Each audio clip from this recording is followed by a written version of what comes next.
And welcome back, everyone. Since I did the Magic video earlier was it this week? Or was it the previous week? Either way, recently I talked about the Universes Beyond sets of Magic, and I like talking about Magic. So, once in a while I'll throw a Magic video out there, and right out the gate, we're going to talk about the 2006 lineup. They did just drop this. I believe it was at... what's the con that's currently going on here right now that they dropped this at? I don't remember. But we now have the full lineup for 2026. And it begins as of January 23rd with Lorwyn Eclipse. Now, I'm not going to go over any cards or anything that have been announced. I'm just going to talk about the sets as a whole and my thoughts that it's a good idea. We knew Lorwyn was coming, as well as another one that we know is announced coming. And look, from the little I've seen from it, I'm digging it. I never played the original Lorwyn or Eventide, Shadowmoor, but I still like the world. This, not quite fairy tale in the same way as, oh god, why am I blanking on it? Eldraine. Not in the same way as Eldraine is, but it's a bit more based on, like, Celtic folklore, things along those lines. And I still like the world very much. I also like the fact Hybrid Mana got introduced there. Hybrid Mana's been, godsend in many decks. And again, I like, at least from the cards we've seen, the vibe. They've figured out a way to, thanks to the fact that Magic has evolved so much since the last time we went to Lorwyn, we can now basically just do flip cards that represent the Eventide, Morningtide effect. So I like that. And so far, I'm digging what we're seeing. Now, the second set they announced wasn't really announced. It is another Universes Beyond set. They don't have much to say about it, apart from the fact that it's another Nickelodeon set. It's gone now, but it's too late. Too late. But you see the presentators. It shows it's ones who. Let's try reading this sentence again. It's gone now, but it's too late. But you see the presentators. It shows it's ones who do full sets, and one in particular is Crystal Phaser. Okay, that means nothing. And the theory right now, is that one of the people working on the set is a big fan of Ninja Turtles, which is owned by Paramount, Nickelodeon, all that. So the theory is we're getting a Ninja Turtles based set coming in Universes Beyond after Lorwyn. How do I feel about that? I first heard that idea, and I will admit, I wasn't blown away by it. But the more I've thought on it, the more I'm like, you know what? There is actually quite a bit you can do with a single one-off Ninja Turtle set. Sorry, one second. There we go. Get that ad out of the way. Single one-off Ninja Turtle set. I mean, I would assume each of the turtles would be their own singular card. I assume that both the Shredder and Splinter would probably be mythics. I imagine there might even be one because with the Spider-Man set, we know there are multiple cards for multiple characters. But I can imagine there's maybe even a single card that is a creature that's all four turtles.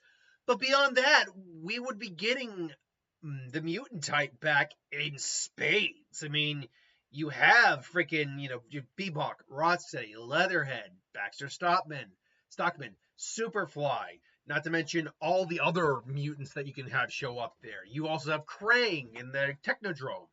That would definitely have to be a mythic rare, I'm guessing. So there is, and you know what? I did just recently build, just for funds, a turtle deck. And I'm like, you know what? I could use some more stuff for a turtle deck. So I'm not against the idea of a Ninja Turtle set anymore. Honestly, I wasn't against the idea of most of these sets, but regardless. Then obviously Secrets of Strixhaven. We are now going back to Strixhaven. We're back to, and one thing mentioned is that we're going to see Omen Path visitors in the campus this time.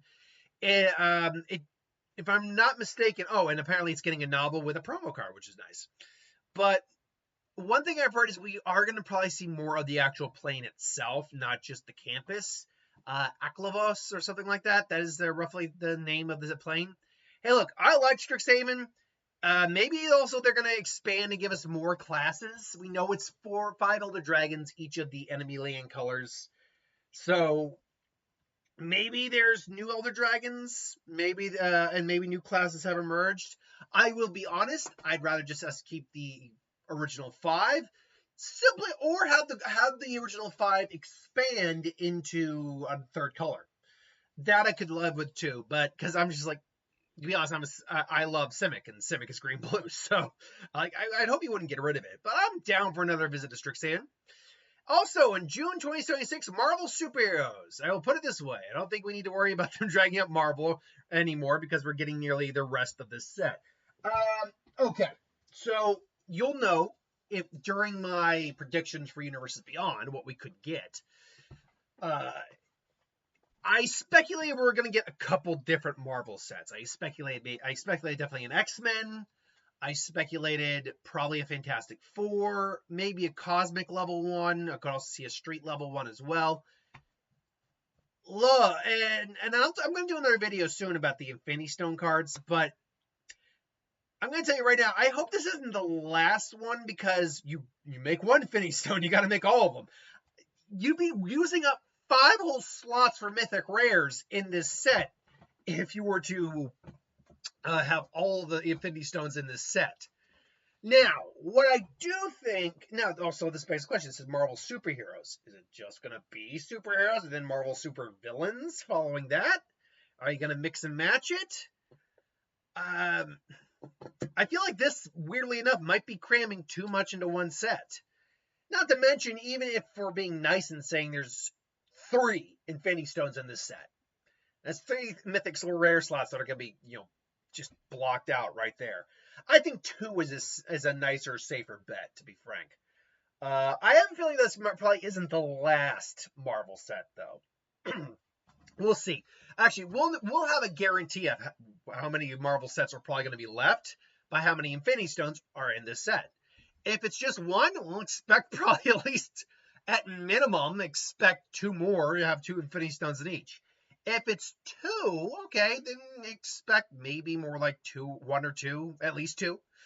If it's 3, okay, now we're pushing it.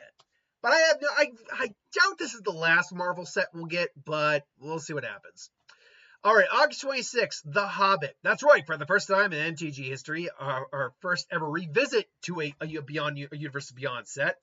Going back to Lord of the Rings, arguably the most acceptable Universes Beyond for the haters, and now we're going to see the prequel trilogy. I'm not going to lie. I don't give a rat's ass, because I didn't give a rat's ass about the Lord of the Rings one. I like Lord of the Rings fine. I actually like the Hobbit movies a bit better. And that's just my personal taste. But I'm going to be honest, except for seeing giant spiders in the forest, smog, what else? Unless they're going to adapt the movies and like do Azog, the White Orc, wargs, I don't know. Give me I'm going to be honest, I don't really care that much about The Hobbit. Maybe, like, honestly, maybe if it's got some really good synergy, but honestly, I didn't even like most of the stuff from the Lord of the Rings stuff.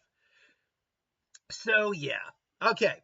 And then October 26th is the big one, Reality Fracture, aka War of the Spark 3, as someone dubbed it. We go into, it's the very last story of the 3-arc story we've been going over since the beginning of War of the Spark and March of the Machines. But apparently, based on it, the name, it's looking more than, whoever wrote this did not do very good grammar. By the looks of the name, it's looking more than good for the theory of you mean it's looking more and more like the theory of it being a Time Spiral 2 / another melding seems more accurate. Which, yeah, apparently in the Dragons of Tarkir. Yeah, no, Dragons of Tarkir. Was it Dragons of Tarkir? I'm blanking on the name of that last set. But yeah, the newest Tarkir. Yeah, the story more or less ended with Jace getting into the meditation realm, grabbing Ugin's, it's Gem Becoming, that's what it's called, and basically trying to manipulate time, only for it to blow up in his face, and him getting fractured. Now, whether or not he's dead, who knows? But the theory is it's creating another time spiral, another mending effect, which does seem to be the case. Also, Bolas got free. So if not in this set, be prepared in one of these 3 sets, I think. And personally, I think it's Reality Fracture to see Bolas back again. If not as a legendary creature, as a newly refreshed Planeswalker. And then last but not least, we do not have a date for this yet. Star Universes Beyond Star Trek. I'm not gonna lie. I don't know how I feel about this one. I like Star Trek. I do. And as we kind of see, it's they've been they've been kind of setting us up with Edge of Eternity, see how we can handle a space theme set. But I'm not gonna lie. When you really break it down, what are they going to be able to do with a Star Trek set? Let's get some of the stuff we know they can do. Get out of the way right now. They can get ships, space station, like ships. They're going to get that up the yin yang, absolutely. After that, I mean, like, I'm going to be honest. As cards, Kirk, Spock, Bones, Uhura, Picard, Worf, Riker. None of them, I think, are going to be interesting cards. Like, not really. Data would be a colorless artifact. Okay. You can go into some of the races. Romulan, Vulcan, Klingon, I guess.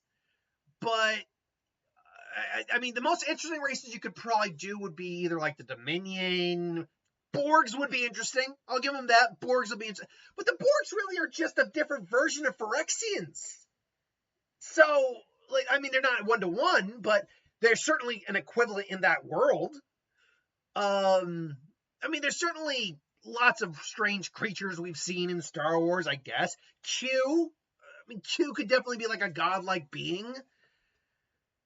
But I'm not gonna lie, I'm not excited for a Star Trek set. Give me a Star Wars set? 1000%. I feel there's like a way vast more potential with Star Wars than there is Star Trek. But that's my opinion. I'm more of a Star Wars guy anyway. I don't know. I mean, this is all the way in the end of next year, so we got a long ways to go. But in terms of what I'm most excited for from the announcement so far, on a scale, like, say, 1 to 10, real quick. Lorwyn, I would say with, again, 1 being absolutely not, 10 being, yeah, and 5 being, sure, yeah. Lorwyn, I'd say right now I'm at least at a 6.5, maybe a 7. Secrets of Strixhaven, at least a solid 8.5, definitely. If the unannounced Universes Beyond set is in fact Ninja Turtles, put me in about a 6, a solid 6. A little above average for my excitement. Superheroes. Look, I didn't think I was going to like the Spider-Man stuff as much as I have. Based on how much I like the Spider-Man stuff so far, I'm going to put that at least a 7. Besides, I still want I'm going to collect the Infinity Stones as best I can. Hobbit, look, I'm not going to go a full 1 on Hobbit, but Hobbit's at best a 3. I'm sure there's going to be stuff I'll like from it, but honestly, like, for example, if Smog is a really good-looking card, I'll just wait to find an individual Smog and buy it. Reality Fracture. That one is weird, because, again, I'm hearing someone describe it kind of like probably the War of the Spark. Why is it War of the Spark 3? There's only... Oh, because... No, that wouldn't make no sense. There's only been 1 War of the Spark right now. I don't, like, are you comparing it to March of the Machines? Is that what you're doing? Because there's only 1 War of the Spark. But, yeah, without really knowing what this is about, for right now, like, I put it at a 5. I mean, if it is what we're thinking, and there might be at least a couple more Planeswalkers than normal, I'll go 5.5. But really, I'm, like, right at the tepid range there. Star Trek, seeing as I said, a Hobbit at best a 3, I'll say 3.5. I'd like the idea of Star Trek a little bit more than a Hobbit, but until I see some stuff coming from it, I couldn't give you a firm idea of what I think about it. But anyway, I digress. Thanks for watching. Hope you enjoyed. Like, comment, share, subscribe, and I'll see you guys for the next one.